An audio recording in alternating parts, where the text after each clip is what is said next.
I'm Jane Bard. Thank you very much, Sue. I'm going to talk to you about building confidence and so-called, and I'll explain that in a moment, so-called imposter syndrome. Like everyone else has done, I'll give you a little bit of a background so that you understand my path to sitting in front of you today. It's slightly unconventional. I'd like to think interesting, but that's my only perception now that I've done it all. I started my career as a professional actress. I was in the West End. I was in musicals and plays for a number of years.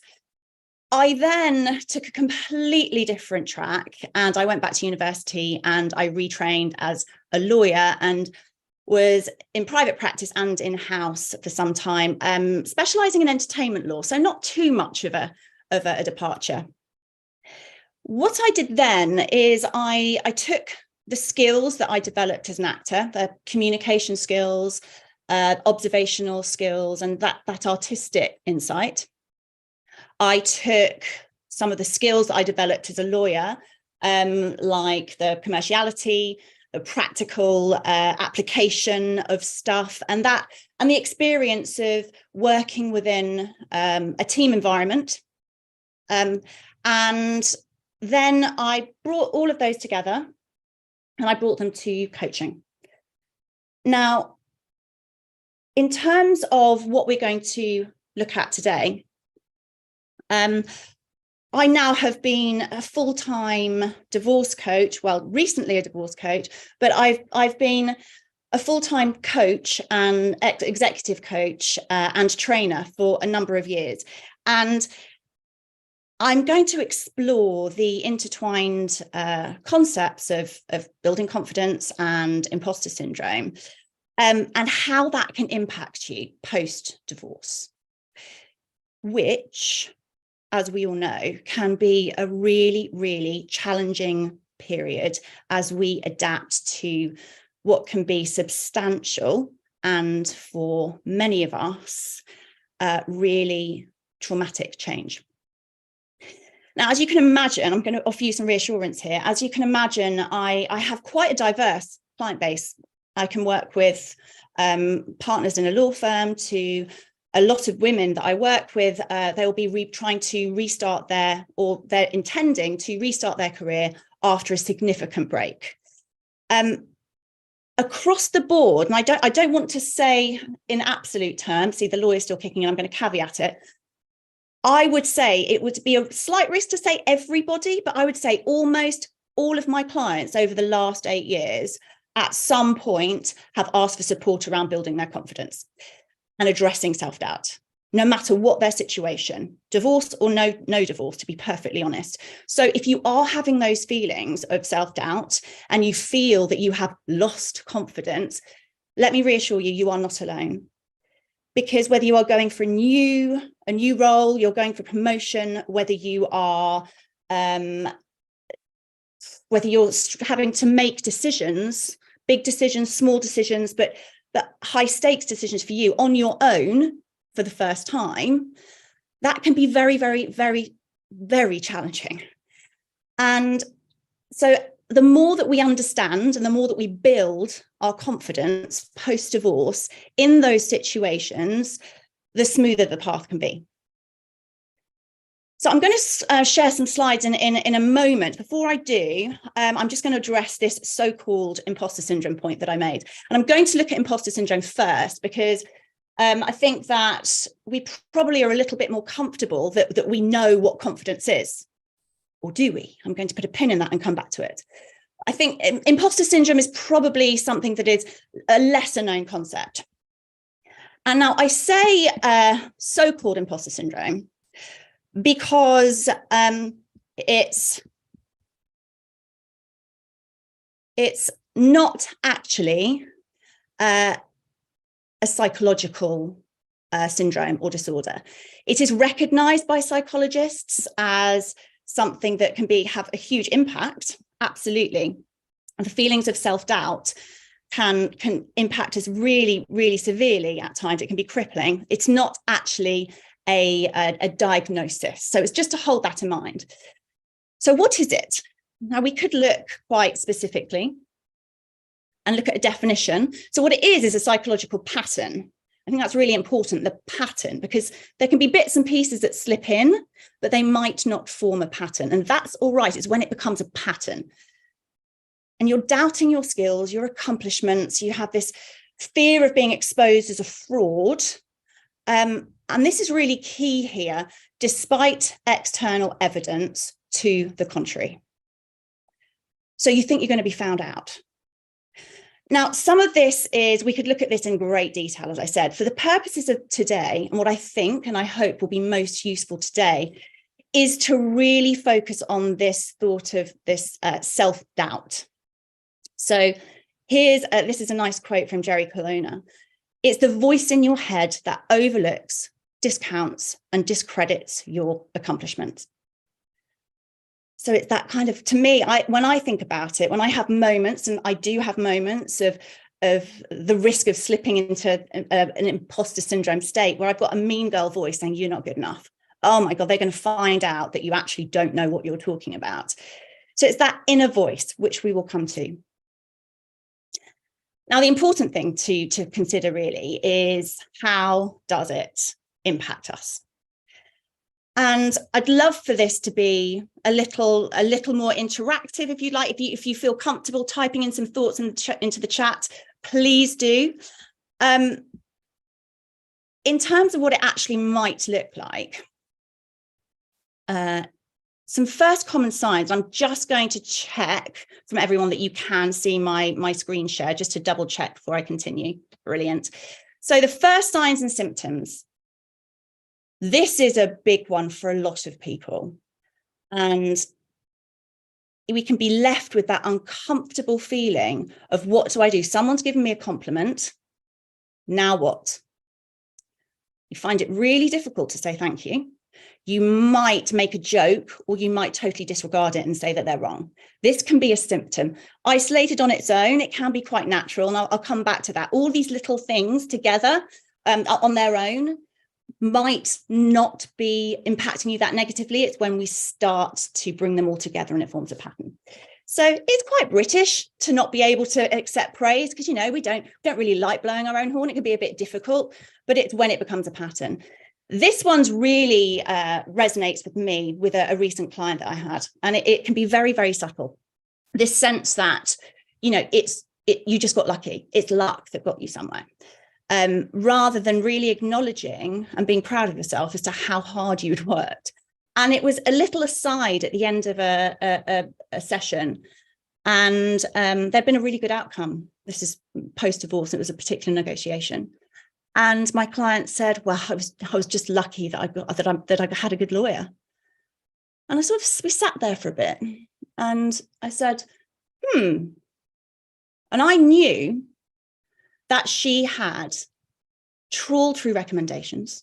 She had spoken to her friends. She had been to an office and had meetings with at least 3 solicitors, because she knew how important it was. And through her research, she had taken on board that it was really important to have a good rapport, that it was someone that she could talk to. She wasn't lucky. She had done her work. Now, that's a very small point, but it's quite a large point, actually. But she didn't realize, as she said it was a throwaway comment, but it was a real insight into the way that she devalued what she had brought.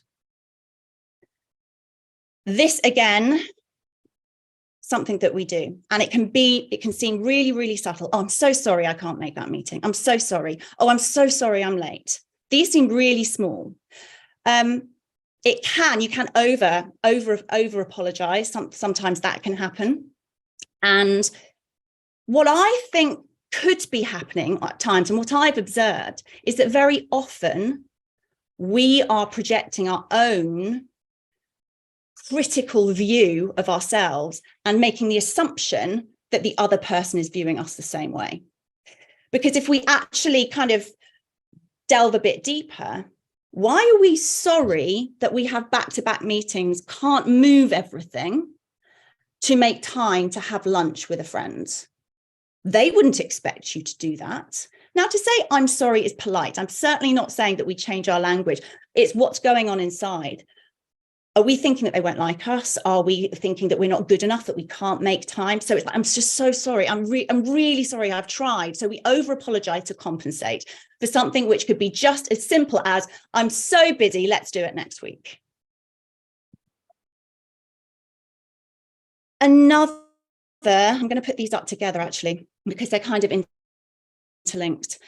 This is probably the part of imposter syndrome that some people might, again, this is interesting because it was a client that said, oh, well, I can't have imposter syndrome. My partner was talking about it. I can't have it because it only applies to really high achievers, which was just like a whole nutshell of imposter syndrome in itself.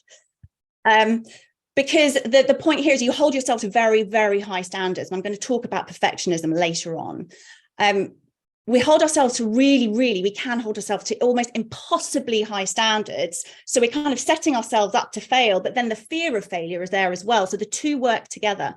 And how that can kind of manifest itself is that we might have achieved 9 out of the 10 things that we'd set out to achieve that week, but we are going to beat ourselves up for that one thing we didn't do, rather than celebrate the 9 things that we did achieve.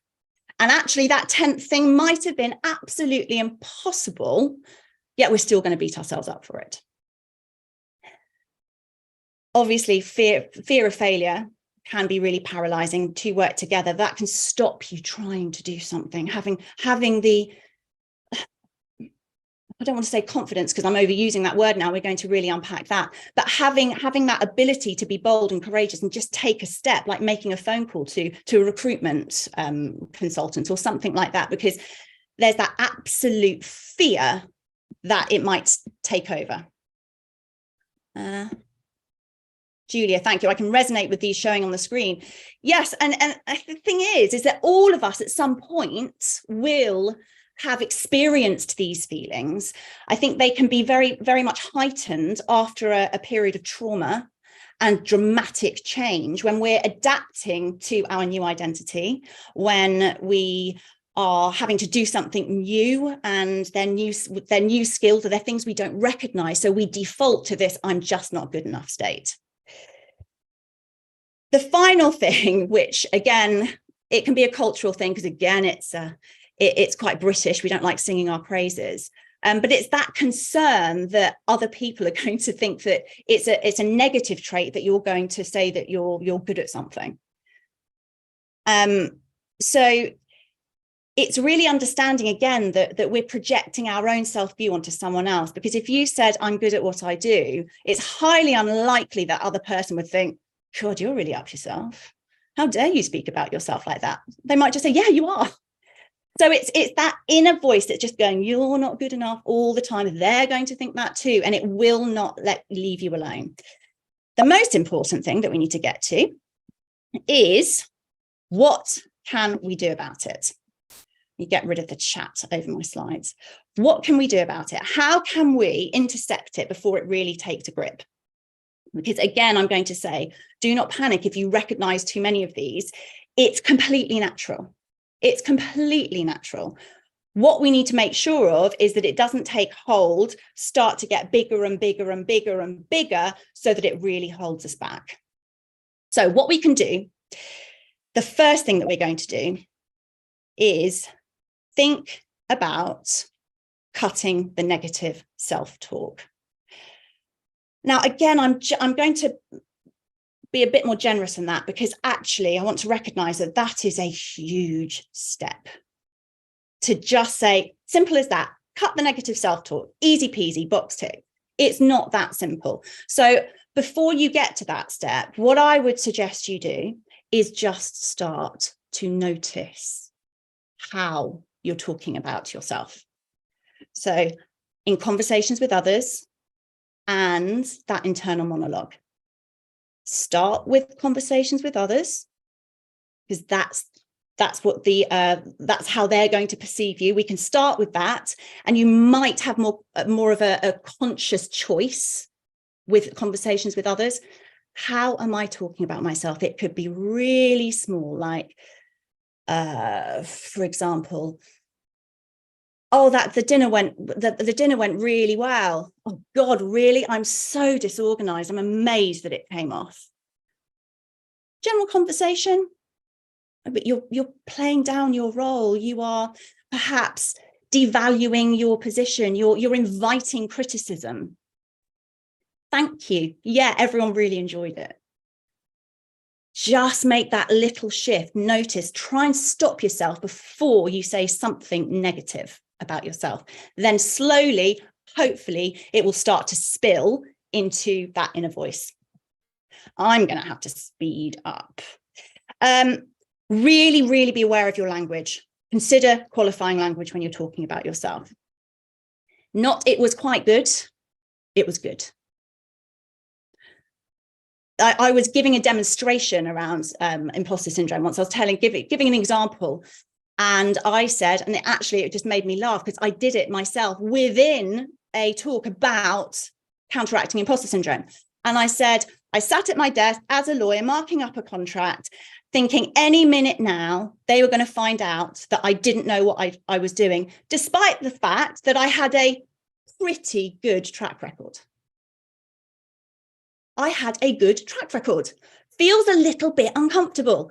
But even then, I, as the trainer, qualified my own achievement. It really can run away with you. Now, for that, I was okay. I didn't really care. I've moved on, but it can be really, really be quite crippling if you get into that habit of constantly speaking yourself down. I am just going to pause the share for a moment. And I'm going to now move on to talking about confidence.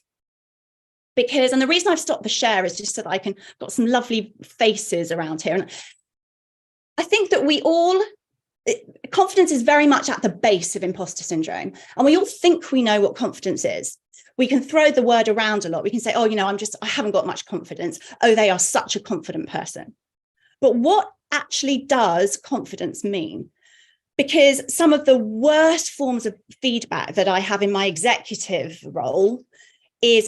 coaching role is somebody coming out of an appraisal saying, well, they said I'm doing quite well, but they said I just need to build a bit more confidence. So unhelpful. What on earth does that mean? So if you would like, and if you can be bothered, do write down in the chat what your view of confidence is. What do you think it might be? It can mean something different to everybody else. Feel the fear and do it anyway. Absolutely brilliant, Julia. There are no wrong answers, by the way. This is all our own thoughts and what it means to us. So it can mean lots of different things to different people. It can mean bravery to some people. There you go, Sally. Great minds. Expertise, bravery, belief in myself. Absolutely. All of these things are absolutely right. And I think it comes to a point where it's like, okay, I think I know what it might be, but how do I build that?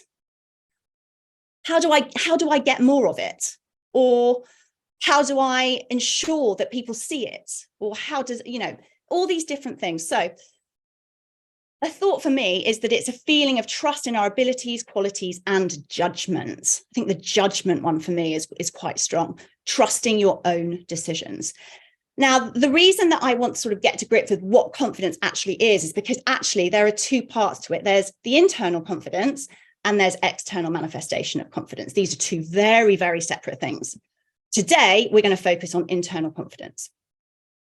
Now, the two can be they're very much interlinked. And I do a lot of work with people on personal impact, which is sort of external manifestation of confidence. Sometimes it can be going the other way. So you learn how to come across as being confident, although inside you might be shaking and feeling horrific. Now, in an ideal world, I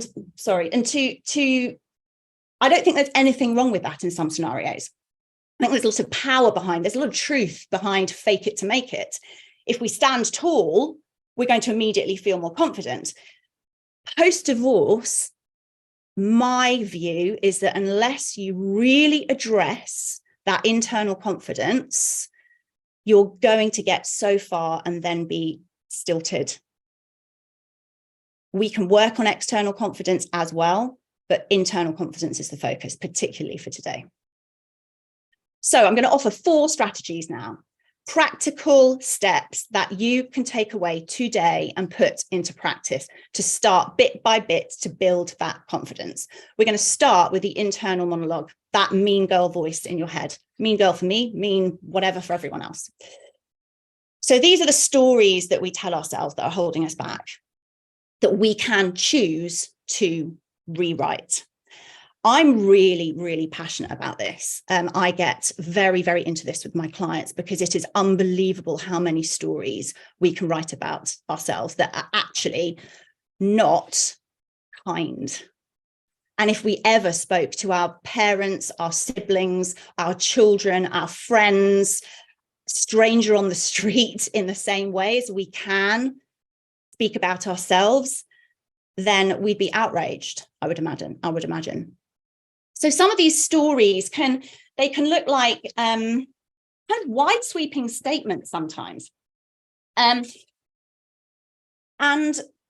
what we can do is just get really forensic about what's behind that statement. So what was really heartbreaking for me was when one of my clients said, I'm just not a good mother. Now, that was really, really forming part, these limiting beliefs, part of her internal monologue, and it was really crippling her. So what we did in terms of rewriting them is really think about what was behind it. Now, I'll move on to that client in a moment, but an example of rewriting a story on a very high level, practical sense, it might resonate with everyone today, could be, I'm not good at delivering presentations. Now, the rewrite of that might be, that's kinder, is I have very little experience in delivering presentations, and I'm looking forward to learning more. I'm looking forward to practicing. I'm really good considering the experience that I've had. I've only done 2, something like that. Let's rewrite it, because you wouldn't accept that from a friend. You would say, don't be so silly. You've only done it twice. You're brilliant. Let's start speaking to ourselves like that. So limiting beliefs, let me talk about these for a moment. These are these statements that are really negative, like this: people don't like me, I'm not interesting, I don't know, I've failed, my colleagues are more professional than me, and then they just keep going and it keeps circulating, and then I'm not a good mother, nobody likes me, and it can be absolutely crippling. So similarly to rewriting the stories, this is where we really step in and we say, what are the facts? So in terms of this particular client of mine that said, I just feel like I'm just not being a good mum. I'm not a good mum. I'm failing. We started to rewrite the story, but also really get forensic around why she was saying that, to really delve into what was behind that limiting belief, what was behind that statement. And what we pulled out was, I'm really struggling to juggle the longer hours and the childcare. I am crying in front of them. And I feel that they are worrying about me. I'm letting them down. The facts that came out were, she's under pressure, she's under-resourced, she loves her children, they love her. These are the facts that we were, some were coming from me, some were coming from her. Her children are happy at school. Her children are fully clothed. Her children are fed nutritious meals. Her children kiss her goodnight every night, say, good night, mummy. She's a really good mum in a really challenging situation. So let's go to the facts. Let's stop putting a whitewash over something and really get forensic about the statements. We can all do that. I'm not good at presentations. Hang on a second. Let's go to the facts. The next step you can take, addressing your strengths. Now, there's 2 ways that you can do this. Privately, write down what you believe you are good at. No qualifying language. I am good at. You can, if you wish, if it makes it easier, say, I've been told I am. That might be more comfortable to start with, but let's really try to get to, I am good at this. one of my strengths is, because then we can start to build ourselves up and look towards the facts. In terms of being able to walk into a particular situation, holding on to those things that you actually know as facts you can do. You can also, there's two ways to do this as well, to access your strengths. You can look towards other people's perceptions. Now you can say, and I do this with my clients as well, what might other people say your strengths are? What might your friends say are your strengths? Because again, there's a bit of distance. It's very likely that a voice in your head will say, they say that I'm X, but they don't really know what they're talking about. No, stop there. They say, I've been told, I know that they would say, I'm good at this. The next step after that, and that's because positive feedback or positive affirmations or viewpoints, it really starts to enhance us. And keep a record of it. That's the next step. Write it down so that you can look back on it. In moments of self-doubt, look back and read through what someone has said your strengths are. What you said on that day, I'm good at this. You believed it that day, what's changed? So keep a record. Third strategy that I'm going to offer you is addressing perfectionism. Now, the biggest part of this, it can be really helpful. It can make us succeed. It can drive us towards a goal, to be really committed to being the best. The trouble is, in other contexts, it can be a massive roadblock because we're never going to achieve those high standards. We're just setting ourselves up to fail, as I said earlier.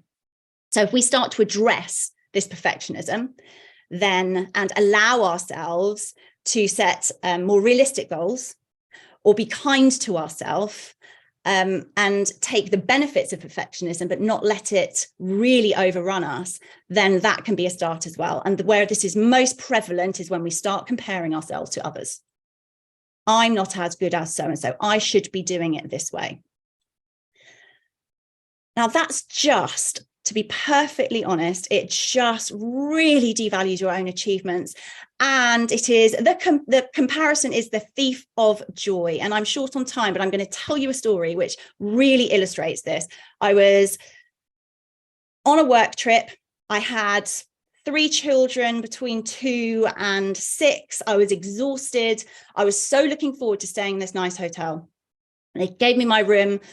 Oh, it was absolutely amazing. I was so happy. Big bed, sleep by myself for the night. No toddler jumping in and beating me up with his feet. I was so excited. I had a beautiful balcony. And I could imagine myself in the morning sitting there with my cup of coffee, getting ready for my workday. So happy. Text my colleague, my room's amazing. How's yours? Yeah, amazing. Come over and we'll chat about the day tomorrow. Walk into her room. She's got a blimmin' duplex. She's been given like the presidential suite. Now, that's a sort of a funny story, an anecdotal story. But the point here, the learning is that in that moment, I had a choice to make. And yes, I'm human. So the inner child in me went, oh, it's not good. Actually, I was so happy with what I had 30 seconds earlier. I was joyful. I was looking forward to my evening. I was looking forward to my morning. And nothing had changed. Nothing had changed except I was making up stories about, or why has she been given that one? Do they think that she's more senior than me? What's going on? All those natural things that we have that actually you stop, you think, I'm still going to sleep. I'm still going to have peace. I have enough. I am happy. Hold on to that joy and don't let the comparisons ruin it for you. Now, I certainly don't want to devalue or underestimate how painful comparisons can be post-divorce. And I really do understand that when we are comparing things, not as trivial as hotel rooms, when we're comparing lives of ex-spouses with our own, it can be absolutely crippling. And I do understand. And it can be really small steps to start to let that go and focus on yourself. And I implore people to really focus on that, because let's not allow that to impact our future. Don't let that celebratory sense of what you might have achieved in that moment to be taken away by comparing yourself to somebody else. You are you. You have achieved something. You are doing brilliantly. Hold on to it. Finally, and this has been alluded to already, let's ensure that we keep a growth mindset. It's okay to make mistakes. They are actually our friend. We make mistakes. Perceived failure as well, it might not even be failure. Let's just allow ourselves to make the mistakes. Let's keep them in the past, learn from them, and take them forward. They really are actually helpful for us to progress. And let's not beat ourselves up as well. We're all works in progress. We're not going to be perfect. We shouldn't be perfect. It's an integral, ongoing part of our development as people. And they really are a learning opportunity. So let's change the narrative on that as well. I'm allowed to make mistakes. I'm going to make mistakes. I will make mistakes in the future. That is a given. What we do have control over is the way that we respond to them. Accept them, take them, and move on.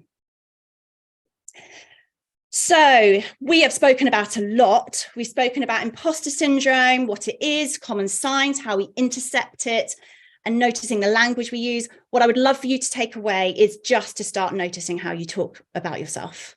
That's the one thing that I'd love you to take away more. But if there's one thing that you take away, just start noticing the language you use about yourself.